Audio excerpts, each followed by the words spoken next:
E um colega perguntou assim, ai, tu és enfermeira há 20 anos e ainda te emocionas?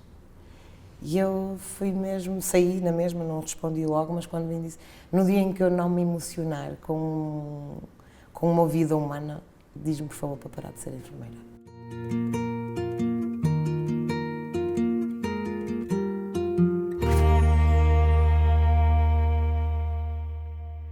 Olá, bem-vindos e bem-vindas a mais um episódio do Princípio Ativo, este podcast que nos convida a refletir acerca da importância da empatia para a saúde, mas não só.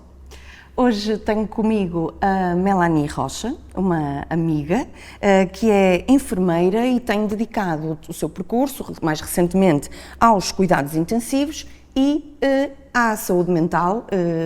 Portanto, vais falar-nos aqui, penso eu, nesses dois lugares. Melanie, obrigada por estares aqui. É um privilégio poder conversar contigo sobre este tema que tu sabes que é tão importante para mim. E se calhar começava por te perguntar o que é que te levou nesse teu percurso pela enfermagem a interessar-te por esta dimensão mais relacional e emocional dos cuidados em saúde? Olha, antes de mais dizer que estou muito feliz de estar aqui, é um privilégio e sinto-me muito honrada em participar em mais um dos teus sonhos. Em relação à pergunta, acho que isto da empatia é uma competência, mas é também algo intrínseco. Toda a minha família sempre acolheu as pessoas que não tinham, por exemplo, eu lembro-me de jantares de Natal sempre com pessoas lá em casa, que pessoas não tinham família, etc. Vinham jantar connosco para a mesa e então isto da preocupação pelo outro, isto não é só isto, é empatia, mas esta preocupação pelo outro acho que veio muito já de casa, de sempre, vi sempre esta preocupação. Obviamente, ou seja, que tentar sempre ver portanto, colocar-se no lugar do outro, não no sentido de calçar os seus sapatos, mas sim no sentido de podermos contribuir para dar algum bem-estar àquela pessoa. E essa preocupação foi-me ensinada de berço, também tem essa característica também intrínseca daí. Em termos profissionais, sem dúvida que é uma competência, não só algo intrínseco, e não pode ser, porque senão uns tinham e outros não tinham. Mas quando dizes uma competência, dizes que se pode treinar, que se pode desenvolver? Exatamente, eu acho que é a empatia diferente da simpatia, que podemos ser mais simpáticos ou não, também podemos ser mais empáticos ou não, mas enquanto que a empatia é uma competência que tem que ser desenvolvida, portanto, se não há justificação de nunca fui empático, não. Há formas de treinar a empatia e então, sem dúvida que eu vejo isso, a empatia, diferente da simpatia, como competência a adquirir e então na área da saúde também, obrigatoriamente. Em termos de preocupação relacional, portanto, quando o primeiro impacto e assim, o primeiro momento que me lembro, por exemplo, no estágio, no curso ainda, lembro-me de ir num estágio, havia um sítio que era uma consulta de decisão terapêutica, chamava-se assim, decisão terapêutica, e então o doente, e por acaso conseguiu que fosse acompanhado da esposa, foi para uma sala escura, com uma parede onde se punham os raios-x pendurados, para aí uns 8 médicos, todos a olhar para os exames, de costas para o doente sentado, com a familiar ao lado, e todos a comentar o que é que estava ali nos exames, e só ouvia palavras soltas como tumor, como não sei o quê, mas aqui se for cirurgia, não sei o quê, complicações, palavras tumor, cancro, complicações, e comecei a olhar para o doente e eu comecei a ficar aflita, quase engasgada, e as lágrimas a cair, a cara do doente e da familiar, e as pessoas de costas, e depois viram-se todos ao mesmo tempo e de forma mais direta disseram, pronto, o senhor tem um tumor maligno, não sabemos quanto tempo de vida tem, mas é muito grave e vai ter que ser operado daqui a 2 dias e não sei o quê. E a conversa acabou, não perguntaram o que é que ele precisava de saber. No momento seguinte há uma enfermeira que o chama para um gabinete ao lado, que então já estava planeado desta forma, para lhe explicar tudo, para lhe fazer as perguntas, para lhe dar espaço. E aquilo para mim foi o primeiro choque, eu percebi, ai meu Deus, espera lá, mas isto está aqui a ver, aqui a parte tão grosseira, tão desumana do direto, nem perguntaram como é que estava a pessoa a chorar, a soluçar, e aquilo foi... No fundo falaram assim, como se ele não estivesse ali. Como se ele não estivesse ali, e depois aquele resgate necessário de levarem-no para uma sala e assim... E eu disse, mas isto não pode ser separado. E isto para mim intrigou-me muito no curso, E então percebi exatamente aquilo, já estava planeado assim, porque já sabemos que esta pessoa aqui tem mais dificuldade na relação, então os resgatamos. Okay. E algo em mim percebi logo que não podia ser assim. E fiquei muito aflita enquanto aluna e pensei, não, espero que nunca faça nada deste género. E ainda bem que existem estas consultas a seguir, mas definitivamente isto foi assim o primeiro baque que eu apanhei em termos profissionais, de pensar, isto não, pronto. A partir daí, claro que também, em contacto com as pessoas em relação, fui vendo sempre a necessidade de muito mais do que técnica, estarmos ali enquanto humanos que somos. Como é que dirias o que é para ti ser uma enfermeira empática? Que características é que uma enfermeira empática... Eu, em primeiro lugar, eu gostaria mesmo de poder afirmar, e eu vou afirmá-lo, que eu acho que a empatia tem que ser intrínseca à enfermagem, não pode haver enfermeiras não empáticas, porque lá está, é uma competência, não é algo que se tem ou não tem, é algo que se não tivermos, temos que desenvolver. Mas, acima de tudo, eu acho que aqui a palavra de não julgamento, a palavra de curiosidade e de possibilidade de presença, acho que era assim aquilo de poder estar verdadeiramente presente, nem que seja por instantes, nem que seja um olhar, nem que seja um toque, mas isto às vezes já é ser empatia. Depois a partir daí podemos escalar e há momentos e oportunidades em que de facto conseguimos fazer muito mais, mas há outros em que isto é o mínimo. Claro. E portanto olhar o outro não como coitadinho, mas sim sem o nosso julgamento, sem os nossos óculos do mundo advindos da nossa experiência pessoal, muitas vezes, não é? E olhar o outro como outro humano que neste momento poderá, eventualmente, e está muitas vezes em sofrimento, e não pensar o que é que eu sentiria no lugar dele, mas perguntar-lhe mesmo essa curiosidade de, para ti como é que é? Para ti como é que é? E para isso acontecer, eu acho que é preciso disponibilidade, uma certa serenidade. Como é que se consegue isso nos cuidados intensivos, em que há tanta pressa, tanto, não é, a urgência, o sofrimento premente, situações agudas? Como é que isso casa, não é? Eu lembro-me que aqui há tempos li que, por exemplo, a produção de adrenalina inibe a produção de oxitocina, não é? Ou seja, quando nós estamos super estressados, não estamos disponíveis para a ligação. E os cuidados intensivos, isso acredito que seja um laboratório de adrenalina, não é? Como é que se faz essa gestão? Como é que se é empático sobre pressão?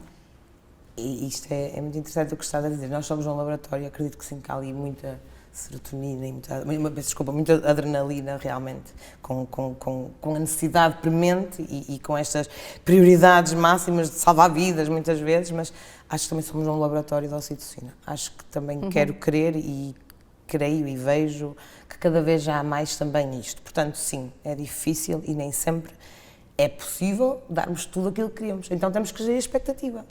Eu sei que conseguisse estar ali agora muito tempo com aquela pessoa que eu sei que poderia ajudá-la só ouvindo, só escutando ativamente o que ela precisa de exprimir, etc., que seria ótimo para aquela pessoa, talvez, não é? Ou pelo menos perceber melhor quais são as necessidades daquela pessoa e poder corresponder, mas não podendo dar tudo, temos que gerir esta expectativa e esta frustração, que senão desistimos. E então vamos tentar dar em cada momento que é possível de estar presente, nem por menos tempo que seja, tentarmos dar o nosso melhor. Tentarmos mostrar-nos presentes, nem que seja à pressa.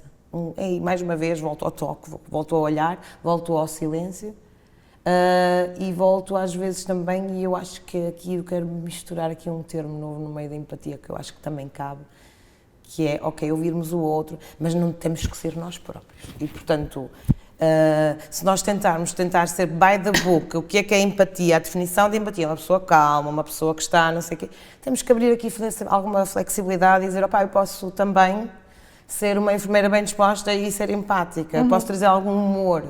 E às vezes autenticidade, não é? Autenticidade, aquilo que eu sou. E não tentar encaixar-me num perfil que isto é empatia e não sei o quê.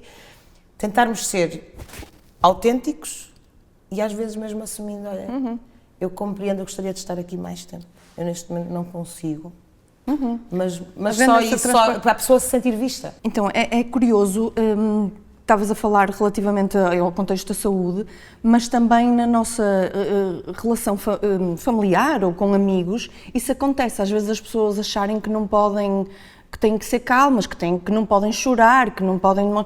Mas a empatia também é, lá está, sentir com alguém, também é, se eu te estou a dar uma péssima notícia e tu gostas de mim, se calhar tu ficas triste, Sim. não é?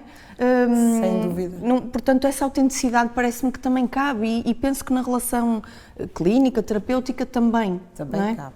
E creio mesmo que cabe e há uns tempos, eu sou enfermeira há 20 anos, não é? E então há sempre uma história em que nós emocionalmente, por toda a história, não é? E neste caso era um doente jovem que faleceu e que estava com os seus pais lá ao lado e estive lá, claro que também me pode cair uma lágrima, não tenho problema nenhum com isso, porque é autêntico, não estou, é pior que eles, portanto é que é Claro. moderar também, não é? Gerir, não vai o meu sofrimento agravar, mas é normal que haja emoção. E, entretanto, eu vim, saí, portanto, estive presente, estive lá, saí e um colega perguntou assim, ai, tu és enfermeira há 20 anos e ainda te emocionas? E eu fui mesmo, saí na mesma, não respondi logo, mas quando vim disse, no dia em que eu não me emocionar com uma vida humana, diz-me, por favor, para parar de ser enfermeira. Porque isto é, sim, emociona-me agora. Daí até me envolver, de levar o sofrimento para casa, não, mas naquele momento eu sinto e giro, obviamente, não vou fazer nenhuma catástrofe, mas estou lá porque eu sou um ser humano, a cuidar de outro ser humano. E o sofrimento humano, eu posso não sentir aquilo que aquelas pessoas estão a sentir, porque tenho um conjunto de emoções associadas que eu não tenho, mas sei o que é sofrer, porque também já sofri. Claro. E porque pessoas minhas sofreram, e porque perdi pessoas, e portanto, à minha maneira, não vou projetar Claro. aquilo que eu acho que eles estão a sentir. Agora, sim. É fácil fazer essa gestão. Como é que queres-me falar um bocadinho sobre isso? Ou seja, Espera, é fácil a gestão deste sentir? imagina, de sentir, de conseguires perceber quando é que é o momento em que esse sentir está a interferir com a tua ação ou até a ser de alguma forma impositivo, não é? Porque eu imagino que, enquanto profissional de saúde, faz-se todo um juramento pela vida, não é? E todos nós temos opiniões acerca do que deve ser feito. Vocês, para além disso, têm conhecimento médico, científico, sobre o que deve ser feito e às vezes o doente ou não concorda, ou está a pensar outra coisa, ou tem um ritmo diferente e ainda não está a ver essa possibilidade.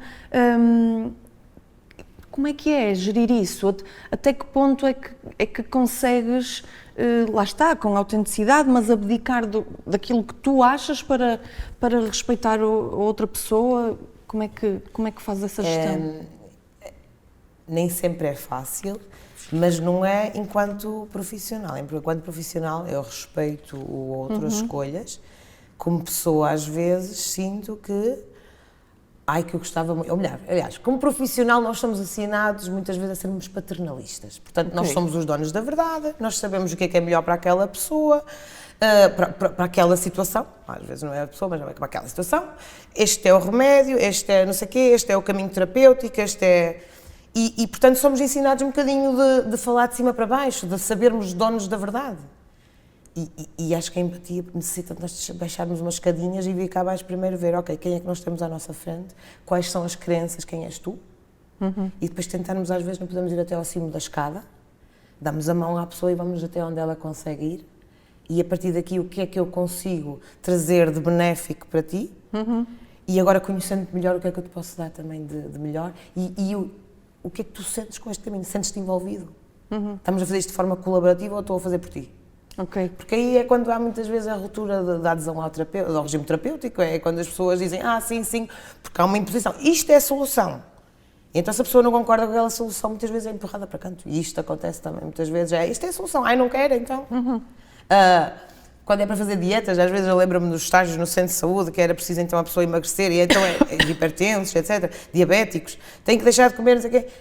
Se não fizermos isto de forma empática, explicando não só os benefícios, mas ouvindo o que é que a pessoa consegue fazer e o que não consegue, e se formos step by step, devagarinho, haver aqui um caminho conjunto, geralmente as pessoas desistem e depois nem sequer vão às consultas, porque não se sentiram ouvidas, eu já sei que não sou capaz, porque não consigo chegar àquele patamar. E já vão com sentimento de falha. E já vão com sentimento de falha, já se sentem exatamente que não estão a cumprir, e outras vezes revoltam-se, eu não quero, mas quem é esta pessoa? E bem, quem é esta pessoa para dizer que esta é a única solução e que eu, não é? Claro. Também temos que encontrar aqui, eu acho que isto é muito importante, Claro. é muito importante de explorar o mundo do outro, porque não há um receituário, e acho que na saúde aquilo que nós temos que interiorizar antes de mais é que nós não somos mesmo donos da verdade. Não somos.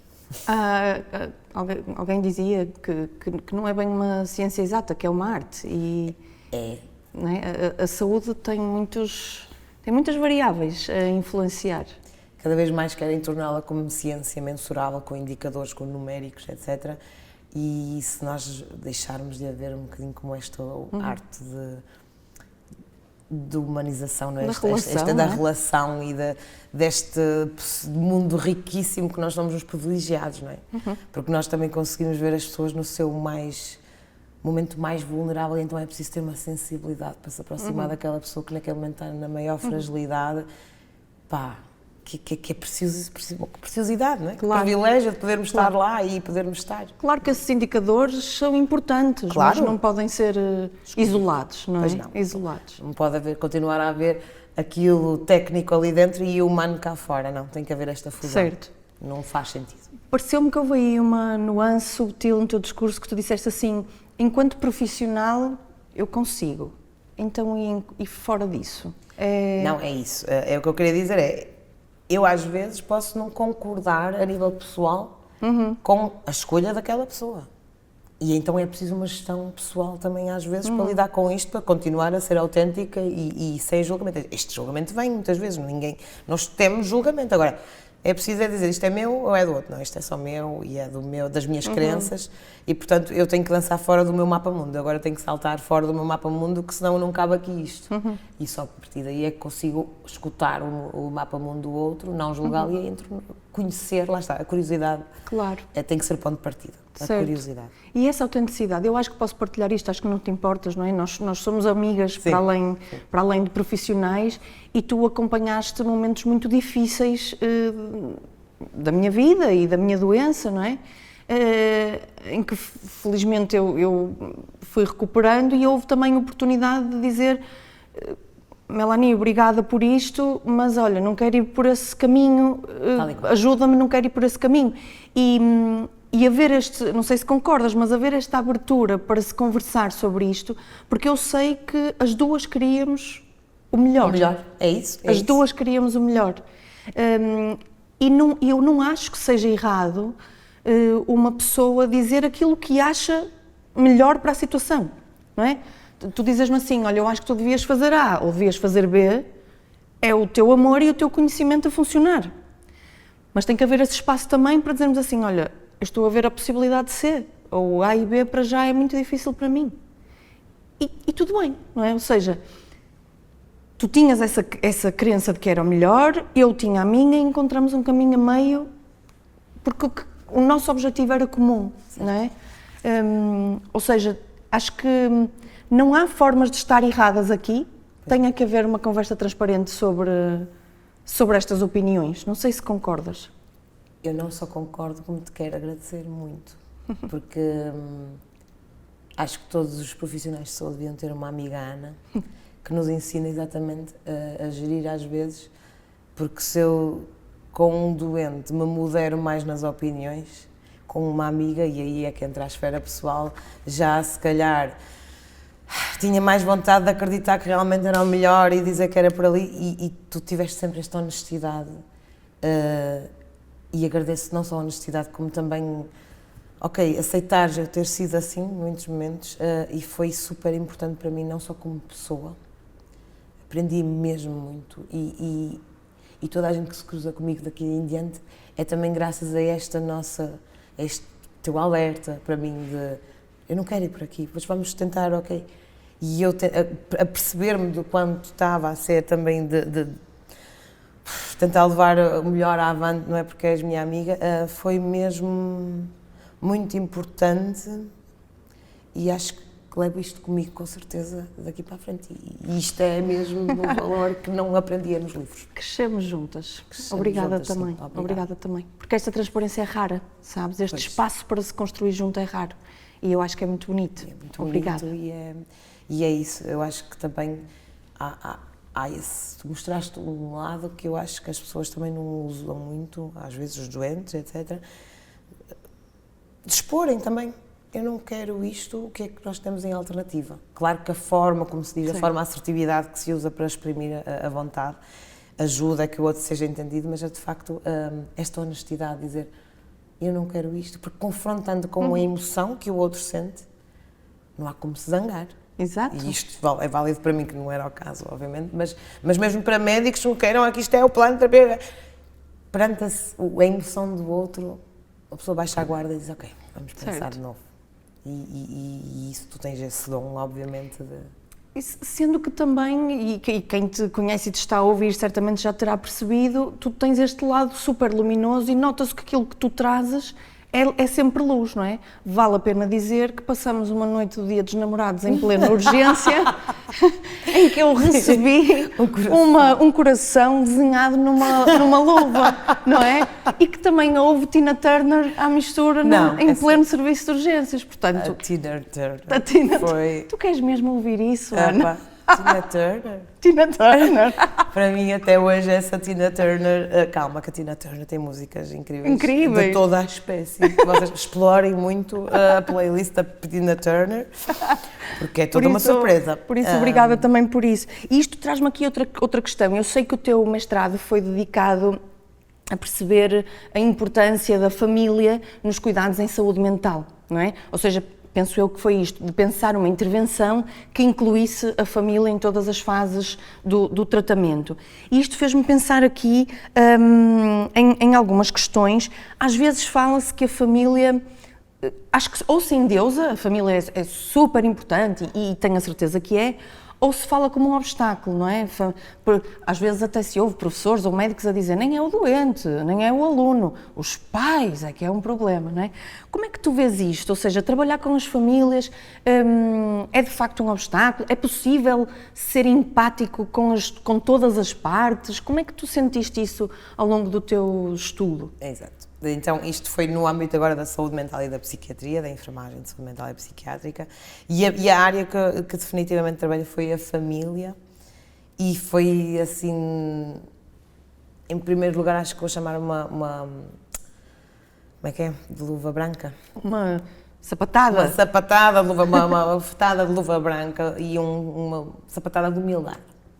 Que é exatamente isto. Muitas vezes na saúde mental especificamente há um grande estigma associado não só ainda à perturbação mental, mas também às famílias, muitas vezes, antigamente, isto é historicamente, portanto o percurso é feito da família, como todas as pessoas até eram enviadas para longe, não é? Para longe das famílias, afastadas, como se fosse uma causa, era a mãe que tinha, portanto isto historicamente na psiquiatria, a família é sempre como... Então, hoje em dia ainda residem algumas réstias desse estigma, para além de que a saúde mental ainda tem muito estigma, as doenças mentais e as perturbações mentais têm um grande estigma, e as famílias obviamente ainda também têm, e dentro da própria família há estigma familiar, portanto da própria família para o seu familiar com perturbação. E então isto é amplamente estudado e aquilo que é uniformemente dito na literatura é que intervenções familiares têm grande benefício para todos os intervenientes. Há um único critério que é importante e que esse mesmo pode ser trabalhado também, que é a pessoa com perturbação mental aceitar que a família seja envolvida, ok? E isto é não só estimular também a autonomia da pessoa, a escolha, mas imagine, a pessoa às vezes nem quer porque está afastada da família, etc. Então faz também um trabalho a falar um pouco mais e às vezes as pessoas já aceitam. Claro. Que muitas vezes é por medo até de voltarem, não é? Porque muitas vezes já há conflitos, já há um conjunto de questões que as próprias perturbações mentais, há algumas perturbações mentais que provocam já este conflito familiar. E então, tirando esse critério que a pessoa pode escolher, quando isto é reunido, há benefícios realmente para todos. Para a pessoa, com redução do número de internamentos, com melhoria do processo de reabilitação psicossocial, para o sistema familiar, maior coesão, união familiar, para os familiares cuidadores, que muitas vezes são eles os cuidadores da própria pessoa. Portanto, no âmbito geral, mas também na saúde mental, a família é mesmo muito importante, e também para a própria equipa, que muitas vezes aquilo que está escrito na literatura é que as pessoas não querem envolver a família com medo de perderem a relação terapêutica com o doente. E aquilo que se constata de facto é que quando uma pessoa, depende muito da postura, apartidária. Uma pessoa é apartidária, ou seja, quando pensa em família eu tenho que tomar partido deste ou daquele. Não, é tentar mesmo manter uma postura neutra e a magia que acontece no trabalho com as famílias, eu vou-lhe chamar magia, porque eu acho que há aqui uma certa magia, muitas vezes a família é um sistema, não é? Que tem capacidade, por muito caótica que seja representada, muitas vezes já tem a rótula, é disfuncional, é não sei o quê. Para já é eliminarmos, lá está, tirar novamente o julgamento, não é? E às vezes numa roda com vários familiares, em que aquilo parece tudo um caos, de repente, o segredo é eles começarem-se a ouvir uns aos outros.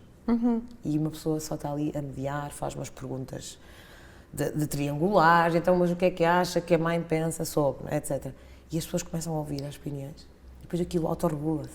A magia muitas vezes a intervenção existe, é realmente muito à base de perguntas, e depois há intervenções específicas do enfermeiro especialista que obviamente facilitam, nomeadamente de psicoeducação, de ensinar, não é?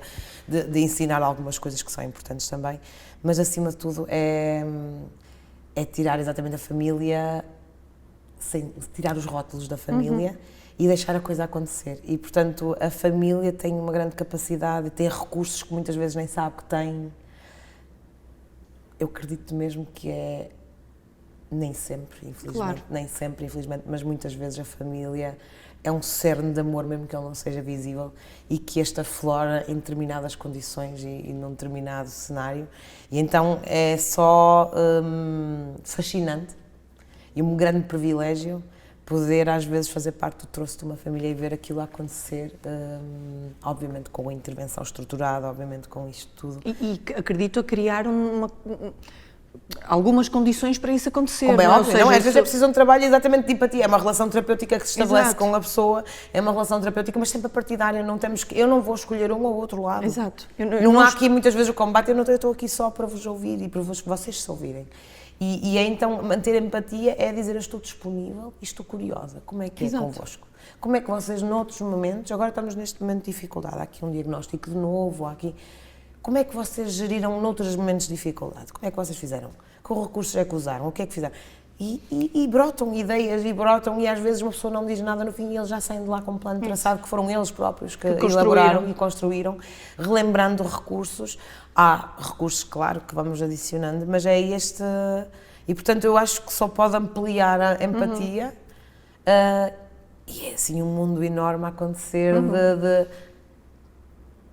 de humildade. Nós não sabemos mesmo tudo, nós não somos donos do universo e, mais uma vez, esta coisa do... O que era bom para esta família era este caminho e era, não sei o quê, este fosse para não sei o quê... Porque esta mãe, porque este também, porque esta mãe, ai, não sei o quê... E uma vez a primeira intervenção que eu fiz foi com família, havia lá um enfermeiro do serviço que não era o meu orientador, que disse: ui, que família foste escolher, com estes nunca vais conseguir nada. E, de facto, foi das famílias que os resultados foram, assim, incríveis e tudo aquilo mudou, e depois, claro, que a nível longitudinal eu não sei, não é? Mas para aquele momento, às vezes há momentos que mudam, que mais para a frente não sabemos, claro que havia um trabalho, obviamente, mais prolongado a fazer, mas há momentos que valem por uma vida inteira, não é? E só, às vezes, ver a mudança acontecer naquele momento já foi suficiente para sobreviver àquele momento, logo se vê. Acho que empatia é muito também sobre trazer as pessoas para o agora. E aqui falamos muitas vezes no fim de vida, nas doenças, mesmo em cuidados intensivos e noutras doenças, não oncológicas e todas.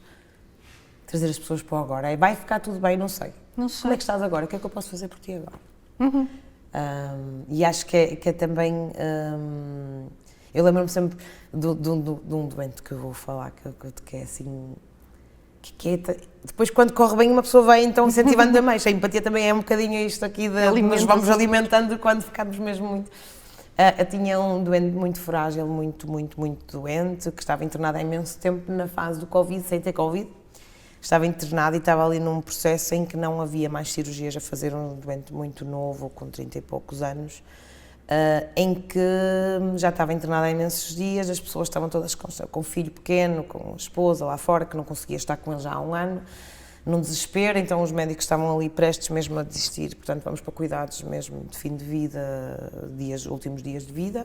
Então havia ali no serviço todo um ambiente, né? Estava toda a gente aflita com o seu próprio sofrimento, de lidar com aquilo. O que é que acontece às vezes nisto? O evitamento, não só pela fadiga de compaixão, lá está, falámos outra vez da fadiga, mas também eu não tenho nada para oferecer, então, não é? E é muitas vezes aqui que é, quando nós podemos dar, vamos com coragem, lá está os senhores do púlpito que têm, os paternalistas que sabem, Claro. quando deixa de haver, então as pessoas começam a evitar muitas vezes, e então foi-me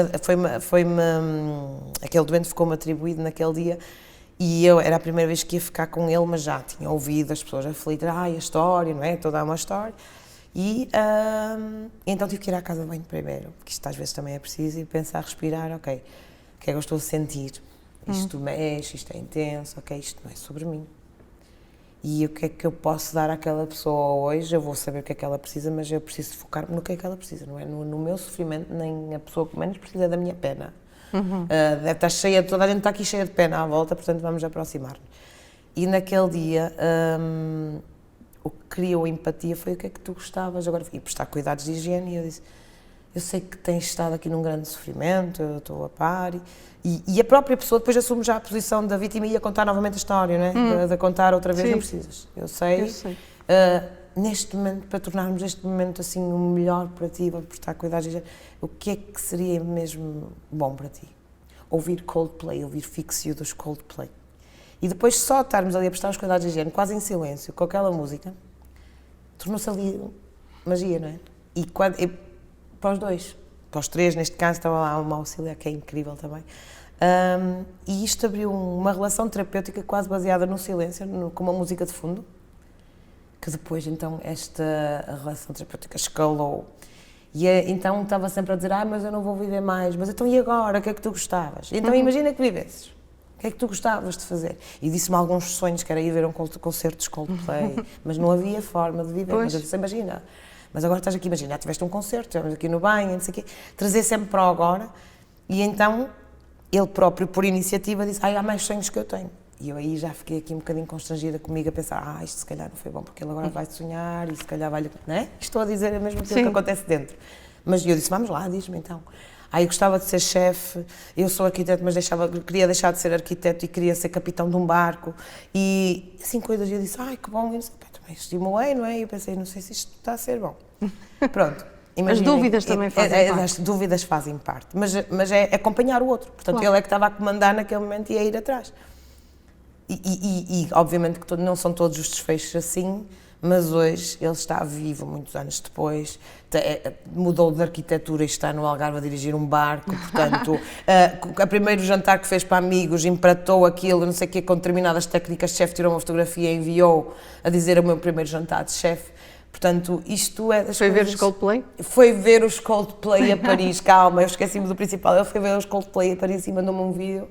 E isto são histórias que no fundo eu não fiz nada, não é? Mas que me dá vontade de fazer muito e que mostram o quanto nada às vezes pode ser significativo para as outras pessoas e obviamente é mesmo isto, sem querer aconteceu isto e foi super significativo para a pessoa. O desfecho não é sempre este, certo. Mas o poder do agora está sempre presente. Nós sempre temos uma pessoa viva à nossa frente, estamos ali. Mas mesmo que não fosse não é tão positivo... O entusiasmo, o brilho nos olhos naquele momento a falar daquilo... E esse teu testemunho é a razão deste podcast, não é? Há coisas para além do estudado da medicina, essa magia que tu falavas, que mudam tudo. E mudam tudo para todos os envolvidos, não é? Sim. Porque eu tenho a certeza que ele não se esqueceu desse momento, que tu não te esqueceste desse momento e que a auxiliar também não se esqueceu desse momento e que ele fala dele certamente a dizer foi um marco importante na minha vida, não é? E outra doente, eu só vou usar mais uma, que eu depois tenho muitos casos, mas uma jovem amputada que ficou sem pernas, bi-amputada. Imagina o que é acordar de um coma sem duas pernas com 20 anos. E isto agora é um alerta também, já que vou aproveitar isto para fazer. Então, a primeira vez que fiquei com ela, e eu estava lá, mais uma vez à casa de banho. A casa de banho é o meu sítio de recolhimento, antes de ir juntos. Não, mas eu pensei, ok, não vais, agora vais ouvir. Primeira coisa que ela me pediu, por favor, não me mostre mais vídeos de atletas de alta competição sem pernas, que têm feito isso todos os dias. Eu não consigo mais, eu sei que é bem intencionado, porque aquilo que nós fazíamos, não é? Nós, neste meu caso não fui eu, mas foram muitos colegas que, olha, espera, que isto aqui, não é? Porque nós também vimos, ela teve uma situação muito crítica de vida e, portanto, as pernas para nós eram... O mínimo. Caramba, não é? Mas não é nada ao mínimo porque ela não viveu, não é? Para a mãe também era ao mínimo, porque claro. A mãe viu, Para ela foi, o que é isto? Por favor, expliquem-me alguma coisa, não é? Claro. Então o primeiro pedido, e daí estarmos curiosos e termos de perguntar o que é que tu precisas, já preciso que não me mostre mais vídeos de atletas de alta competição. E foi espetacular. Pronto, queres só estar triste? E ela quer. Pronto. E ela disse que foi a primeira vez que pôde viver a tristeza.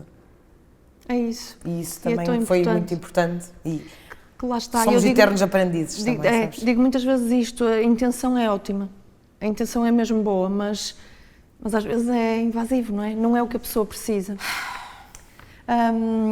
Eu gostava ainda de trazer aqui outra experiência tua que eu acho muito inspiradora. Eu sei que nesse teu processo no mestrado e ainda na saúde mental, que tu encontraste algumas pessoas que não eram portuguesas e que eram de culturas diferentes, até de religiões diferentes. E que tu sentiste a necessidade de adaptar alguns materiais, alguns recursos para incluir essas pessoas. Queres-me falar um bocadinho da empatia nestas diferenças culturais? Também repito, gosto muito dessa temática. Sim, primeiro dizer que eu fui imigrante e nasci na Alemanha e, portanto, rodeada de muitas culturas e uma diversidade cultural que me permite esta experiência dizer que eu sou muito mais atenta a estas coisas, porque para mim fui criada num ambiente em que isto é normal, esta multiplicidade de culturas. E, para além disso, fui filha de imigrante e também sei as dificuldades que é o processo de aculturação noutro país. E então, no internamento, no dia-a-dia no hospital, nós temos imensos imigrantes, como sempre tivemos, e no hospital já muitas vezes tento adaptar a linguagem, tentar falar inglês, tentar etc. Temos no hospital, no meu hospital, acho que posso dizer, no Hospital São João, existe um serviço de humanização em que nós, se quisermos, podemos escrever para lá, dizer que falamos línguas. Eu, por exemplo, estou lá inscrita para alemão e então já fui chamada algumas vezes para poder auxiliar doentes alemães internados, tentar estabelecer aqui a ponte entre autoridades, os familiares e o hospital. Mas então, assim, no meu estágio de enfermagem de saúde mental e psiquiatria no mestrado, estava no internamento de psiquiatria e estavam lá alguns doentes com experiências culturalmente diversas, sendo que um dos doentes foi selecionado para ser o meu estudo de caso, que seria então um doente que estava em primeiro internamento, pelo primeiro surto psicótico, e já estava numa fase de maior estabilização, e era um jovem, e portanto estava assustado, e percebi também que não tinha qualquer conhecimento sobre a perturbação, e portanto aquilo que eu, em termos de intervenção de enfermagem, quis para além de reduzir a ansiedade, eu disse assim, ok, eu tenho aqui um estudo de caso, tentei falar com ele em inglês, mediar, ele falava um bocadinho de inglês, o que ajudava. O Google Translate também é ótimo, nem sempre funciona lindamente, mas funciona. Portanto, tentei-me aproximar, ok? E foi aí que eu percebi que uma das coisas que estava a dificultar o autoconceito dele, que estava a comprometer o autoconceito, era não estar a rezar. E era da religião muçulmana, e não estava a rezar, então estava a sentir uma culpa moral, como se não fosse digno de melhorar, como se não fosse digno, não é? E então a primeira coisa que eu fiz, então o que é que tu precisas para rezar? É preciso um tapete, um sajab. E eu disse, então quem é que pode arranjar? Só se ligar para um amigo. Ok. Eu liguei para o amigo, pedi o tapete. Então o que é que precisas mais? Preciso saber a direção de Meca. No telemóvel a aplicação, não sei o quê, Meca é para ali. E agora os horários, pode-me ver? Ok, os horários são estes. Mas eu não quero rezar à frente dos outros doentes. Ok, há um espaço de privacidade. Não sei o quê, o serviço também teve essa abertura de, ok, isto é importante para este doente, vamos ver, não sei o quê. E isto teve impacto muito significativo na recuperação dele, porque ele começou a praticar aquilo que é da fé dele, não é? E a fé é um fator de protetor, nós sabemos. E este respeito de ser visto na sua necessidade, e depois já ele começou até, em termos cognitivos, começou a estar mais atento às horas e, portanto, já sabia que aquela era a hora, não é? E poder praticar essa fé. Portanto, isto foi o primeiro passo que me disse, espera que isto tem muito impacto. Com outro doente depois também, e esse jovem também depois precisava então de intervenção psicoeducativa para perceber mais sobre a doença, não é? De ter alguma informação, ele não tinha informação e já está, com as barreiras linguísticas estava difícil, eu disse eu não. E precisava de relaxamento, porque estava muito ansioso, então eu pensei as técnicas de relaxamento e a minha pessoa, e outros profissionais diziam assim, mas isto aqui eu em inglês, eu disse, não domino totalmente, mas eu acho que domino. E temos aqui um conjunto de instrumentos e de apoio o ChatGPT, um conjunto de instrumentos que nos podem ajudar a traduzir aqui documentos. Então, pronto, documentos traduzidos a relaxamento. Então eu disse, a primeira vez que eu ia, eu pensei, meu Deus, que saia tudo direito, como é que eu vou conseguir induzir aqui a relaxamento em inglês? Mas a verdade é que foi que resultou, e então ele agradeceu, e continuamos, nas técnicas de relaxamento, ok. Então, para ensinar sobre a doença, será que eu vou estar capaz de... o inglês dele também já não dá assim para muito. Fiz um PowerPoint em inglês. E depois pensei, mas não sei se vai chegar lá. Tinha imagens também, mas... E eu disse, fui ao ChatGPT e disse, traduz-me isto em árabe. E depois aquilo saía-me, não é? E eu disse, mas isto é um risco. Isto é um risco muito grande. Então, no dia a seguir, o que é que ele veio? Uma frase traduzida pelo ChatGPT, assim, muito complexa. Não, era uma frase assim, simples, nada de grave, né? Que era só para testar, ok? Era bom dia, não sei o quê, e eu disse, o que é que diz aqui? E ele disse, bom dia, não sei o quê. Depois, no dia seguinte, então, arrisquei tudo e depois pus também, traduzia, copiava do ChatGPT e punha no Google Translate para ver se saía alguma coisa escabrosa, também não, e eu disse, então vamos lá. Ainda pensei, uma vez vinha no metro e ao meu lado ia uma rapariga com um lenço, e eu ainda pensei assim, meu Deus, será que tu... Mas não fiz essa abordagem que eu achei também, até porque a informação era um bocadinho... mas eu pensei, será que tu é que me por isto? Mas pronto, cheguei ao hospital e fizemos então a intervenção com a tradução, e ele todo entusiasmado e interessado, coisa que nunca tinha visto e queria saber mais, e as informações lá, e ele pediu para ficar com as folhas, então aquilo percebi que fez toda a diferença. Pronto. Depois tive noutro estágio um casal paquistanês que estavam em fim de tempo, ela grávida, e eles eram super divertidos, assim, muçulmanos também, mas super divertidos, mas estavam numa aflição, porquê? Porque na religião, depois tive que ler artigos, não é, para perceber mais de cada religião, e há coisas ótimas em que explica tudo. E então ela tinha ido à consulta das 36 semanas, o bebê estava sentado e ia ser uma cesariana. Então uma das preocupações deles era exatamente, e isto foi lá no trabalho das famílias, não é? Foi perceber que eles precisavam, para estar de acordo com as crenças deles, deviam ser só mulheres a estar na sala de parto. E eu pensei, ok, como é que isto, cesariana, espera que isto é uma cesariana, então o que é que nós podemos fazer? Há o plano de parto, não é? Que é a enfermeira de obstetrícia, que é responsável geralmente por elaborar, juntamente com o médico, e nem sempre é respeitado, mas eu pensei, olha, podemos fazer aqui um documento, criamos, quando é que é a próxima consulta? É depois da manhã. Eu disse, então vamos criar aqui um documento daquilo que era mesmo espetacular para vocês, não garanto que aconteça, mas uma vez que é cesariana, se calhar. Então elaborámos um documento exatamente o que é que seria importante para eles, não ter mulheres dentro, não ter homens dentro da sala de partos, a primeira, portanto, eventualmente serem sempre enfermeiras, depois no internamento, etc. E a verdade foi que foi possível, sendo um parto planeado, não é? Foi uma cesariana, portanto, planeou-se e aconteceu, e, portanto, isto traz uma...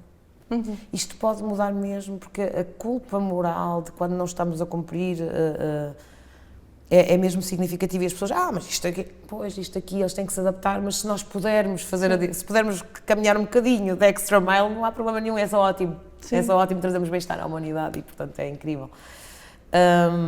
E se calhar só perceber que foi feito esse esforço, que foi tido em conta, já fazia diferença, não é? Há logo uma relação. Certo.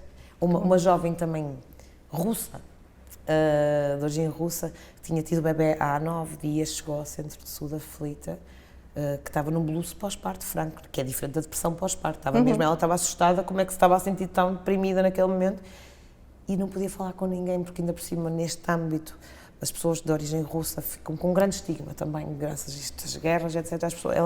Ela sentia-se muito desprezada, e mesmo no centro de saúde ela tinha tido algumas experiências adversas.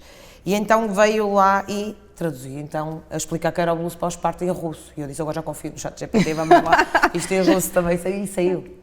E saiu, tanto é que ela, passada uma semana, veio lá agradecer e dizer que isto já estava muito melhor e que aquilo foi muito importante. Portanto, tudo o que nós podemos fazer de pontes para estabelecer, para nos tentarmos ligar um bocadinho ao sentido do outro, ver as necessidades e tentar aproximar, só traz bem-estar ao mundo, e só nos podemos sentir... Alana, estamos mesmo a terminar, e eu aproveitava essa tua partilha para te perguntar, conseguias resumir esta conversa que nós tivemos em algumas dicas para profissionais de saúde para serem mais empáticos e trazerem mais empatia para o seu dia-a-dia? Que dicas é que gostarias de dar?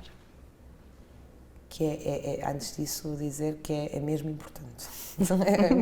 É importante, e nós, até há aquela frase de Carl Jung que diz assim, conheça todas as teorias, domine todas as técnicas, mas na hora de tocar uma alma humana seja apenas outra alma humana.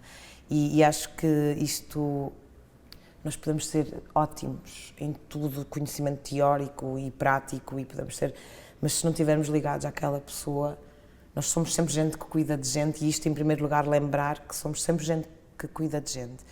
Mas, acima de tudo, gerir expectativas, não precisamos ser sempre maravilhosos, há coisas que não correm tão bem e então não desistimos nesse dia. Nesse dia vamos para casa, às vezes até o que não corre bem é não termos tido tempo para estar presente e vamos pensar, ok, hoje não tive, mas consegui um olhar, consegui estarmos, portanto, sempre disponíveis e mesmo que não corra tão bem num dia não vamos desistir, nós vamos na mesma investir. Isto é tipo a nossa bandeira que nós temos que levar e não é fragilidade. Não é ser vulnerável, nós podemos ser vulneráveis e ótimos enfermeiros na mesma. E as pessoas podem sentir, tentar aproximar-se do que o outro sente, ver as necessidades e não é sinal de fragilidade, porque ainda há esse estigma, muito esta crença instalada. E acima de tudo, faz toda a diferença e nós temos, isto é a nossa maior arma. Eu acho que acima de tudo nós temos muitas armas e podemos ajudar muitas pessoas tecnicamente, mas isto é o nosso maior tesouro que temos em mãos, é tentar nos aproximar do outro e podermos ter o privilégio de estar perante outra pessoa e podermos mostrar a nossa humanidade. A ICN, a International Council of Nursing, num congresso recente fez a definição de enfermagem como Nursing is Humanity in Motion. A enfermagem é a humanidade em movimento. E isto foi super inspirador para mim e ainda por cima vindo desta instituição, espero que muita gente acredite nesta definição, que para além de tudo isto, é isto também. Esta humanidade que nós temos que levar para os cuidados. E vale tanto a pena. Mesmo. Vamos de coração cheio, deixamos corações cheios e acho que assim, com todas as dificuldades que às vezes as nossas profissões têm, porque têm, isto é o que nós levamos, de ordenado emocional, que não há dinheiro que pague. Obrigada, Melanie, obrigada de coração por tudo, por seres a pessoa que és, por essa generosidade, por essa disponibilidade e por seres minha amiga, que é maravilhoso. Que é maravilhoso. Obrigada. Obrigada. A quem nos ouve, esperamos que tenha sido um momento especial, que possa ter, lá está, tocado corações e lembrado que somos gente, que cuida de gente. Se vos fez sentido, partilhem e até ao próximo Princípio Ativo.